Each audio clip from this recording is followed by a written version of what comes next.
ደግሞ እድሜያችንን ሪቨርስ የምናደርገው ወይ ደግሞ የምንመለሰው ወደ ወጣትነት የሚለውን ለመመለስ ያህል በመጀመሪያ ደረጃ እሱ የሚለው እያንዳንዱ ሴሎቻችን NADE+ የሚባል ነገር አላቸው። እሱን ሪፔር የሚያደርጉ ኒውትረንቶች ወይ ደግሞ ሰፕሊመንቶች መውሰድ አለባችሁ ይላል። እነዚህ ሰፕሊመንቶች ኦፍኮርስ በእኛ ሀገር ደረጃ አፎርድ ይደረጋሉ ብዬ አልገምትም። ፕላስ ደግሞ የጎንዮሽ ጉዳቱ ስላልተረጋገጠ እሱን ሪኮመንድ አላደርጋችሁም።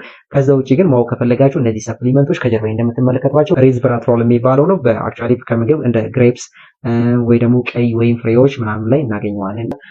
ማለት ኤግዛክትሊ የሰፕሊመንቱን ያህል ባይተካልንም የተወሰነ አማውንት ያህል ሊተካልን ይችላል። መልከቱት NMN የሚባለው ሰፕሊመንት አለ። ከዛ ውጪ ደግሞ ሌሎች ሰፕሊመንቶችም አሉ። ከታች ቫይታሚን D3 and K12 የሚባሉ ሰፕሊመንቶችንም ይወስዳል። አሁን በዋነኛነት ግን ላይፍ ስታይል ሞዲፊኬሽኖች አሉ። ምን ማድረግ ያለብን በኤጂንጋችንን ወይ ደግሞ እርጅናችንን ለማዘግየት እንደሱ ሀሳብ ሰውነታችን ስትረሰር ወይ ደግሞ ሰውነታችንን ትንሽ የሚያስጨንቁት ነገር ያስፈልጉታል ብሎ ያምናል። እነዚህ ነገሮች አክቲቬት ለማድረግ በዋነኛነት ብሎ የሚጠቅሰው ደግሞ he skips breakfast ወይ ደግሞ ቁርሱን ይዘላል። ያ ማለት ደግሞ ለረጅም ሰዓት ይጾማል።